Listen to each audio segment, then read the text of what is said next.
Pemirsa, di tengah tingginya curah hujan dan angin kencang belakangan, hingga adanya krisis ekonomi global, kesiapsiagaan publik terusik.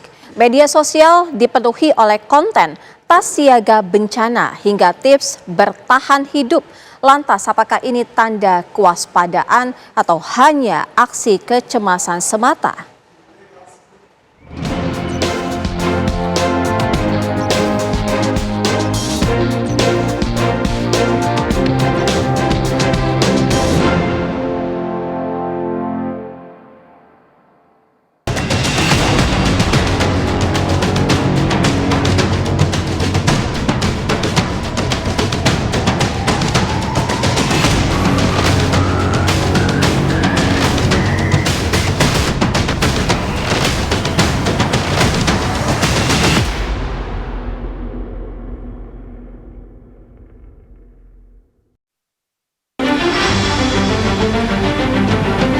Kondisi cuaca ekstrim belakangan, hujan yang terus mengguyur sejumlah wilayah hingga bayang-bayang bencana Sumatera masih menjadi pertanda ketidakpastian yang menghantui.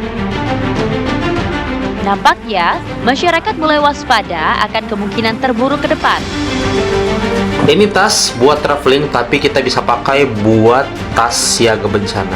Di lini masa, konten survival atau bertahan hidup menjamur. Dari mulai konten tas siaga bencana, penjualan paket tas siaga bencana, hingga stok logistik saat situasi darurat.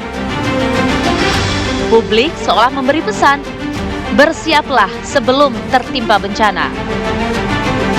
Fenomena apa yang sebenarnya terjadi di ruang digital saat ini? Tentunya bukan sesuatu yang baru ya, tapi memang menarik untuk jadi konten. Lalu memang ada sebagian orang yang sangat prepare gitu, sangat siap-siap dalam berbagai kondisi untuk kemudian jika terjadi bencana tiba-tiba di tempat kediamannya, maka dia sudah punya satu tas yang akan selalu dia bawa gitu. Sehingga tidak ada salahnya, memang tren ini positif. Saya rasa tidak ada salahnya untuk mempersiapkan tas siaga bencana ini. Ya, media sosial mampu menjadi wadah edukasi dan bahkan seruan positif. Karena tren ini memang berangkat dari banyaknya kejadian bencana yang mengguncang. Seperti misalnya bencana banjir bandang dan tanah longsor di Sumatera, bahkan hingga perang di belahan bumi lain. Terlebih, ancaman bencana hidrometeorologi hingga tektonik di tanah air semakin menggema.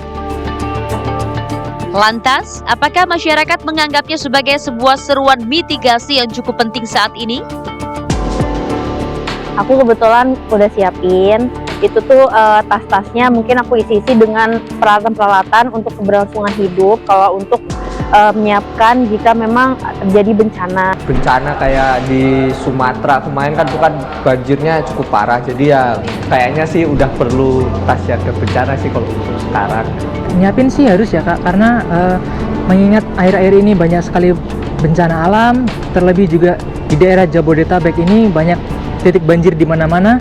Tentu saja saya berencana untuk nyiapin tas siaga itu sih. Kebetulan ada kepikiran, tapi bukan dalam waktu dekat ini. Dan semoga nih ya, semuanya bakal baik-baik saja. Bencana memang kadang datang tak terduga. Lebih dari itu, konflik geopolitik bahkan mampu memutus rantai pasok pangan dan energi. Kecemasan inilah yang kemudian mengguncang masyarakat untuk bersiap dalam keadaan darurat. Apa saja sih yang harus dipersiapkan dalam sebuah tas siaga bencana? Pertama kita ada apa nih Mbak? Yang pertama kita harus siapkan pakaian. Oke, pakaian. Kalau bisa untuk 3 hari. Lalu kita juga ada air mineral. Oke. Ya, ini bentuknya seperti ini. Bentuknya kemasan ya pemirsa. Betul. Ini juga ada makanan siap saji. Ini ada biskuit. Biskuit. Dan ini semua harus dicek kadaluarsannya ya 3 sampai 6 bulan. Oke. juga tidak kalah penting adalah list keluarga, anggota keluarganya harap dituliskan. Jadi mungkin kalau kita terpisah, kita tahu oh ternyata ini ada anggota keluarga lain yang sama-sama di rumah itu misalnya. Oke. Nah, pemirsa, kebutuhan untuk tas siaga bencana ini memang tengah digencarkan sekali oleh masyarakat karena memang kesadaran masyarakat terhadap resiko. Namun, memang ini juga menjadi polemik karena apakah ini betul untuk kesiagaan diri sendiri atau hanya untuk kecemasan bagi masyarakat. Di sisi lain, psikolog menilai menjamurnya konten media sosial tentang kesiapsiagaan bencana bukan sekadar gaya hidup baru, melainkan cermin rasa cemas yang terakumulasi. Lantas, apakah ini mencerminkan kesiapsiagaan atau justru kecemasan kolektif?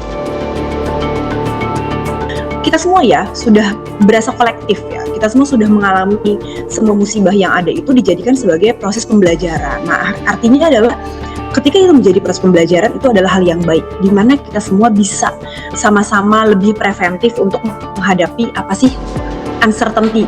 Jadi sekarang tuh yang pasti cuman ketidakpastian. Nah dari situ kita semua jadi lebih waspada, jadi lebih belajar. Artinya adalah ada proses pembelajaran yang sifatnya longitudinal dan berkepanjangan untuk kita semua yang sangat terfokus pada kesejahteraan dari masing-masing individu. Seperti itu, karena memang sebelumnya kan fenomenanya sangat global ya. Di tengah perdebatan antara siaga dan kecemasan berlebih, negara sejatinya punya mandat mitigasi. Terlebih, literasi sering datang setelah musibah, bukan sebelum. Lantas, bagaimana cara mengedepankan kesiapsiagaan sosial alih-alih kecemasan? Jalan keluarnya ada 3 level. Level pertama, penyiapan diri di tingkat individu dan rumah tangga. Kedua, membangun solidaritas sosial dan modal sosial di tingkat komunitas ketanggaan untuk saling menitipkan diri kalau ada kesulitan dan sebagainya. Dan yang ketiga adalah terciptanya kepercayaan terhadap negara dan kecepatan respon yang maksimal dari institusi negara, institusi kebencanaan dari negara itu. Kesiapsiagaan bukan persoalan paranoid. Ini adalah seni menjaga diri di tengah ketidakpastian. Itulah mengapa tas siaga bencana adalah investasi sederhana yang dapat membuat perbedaan besar dalam situasi darurat.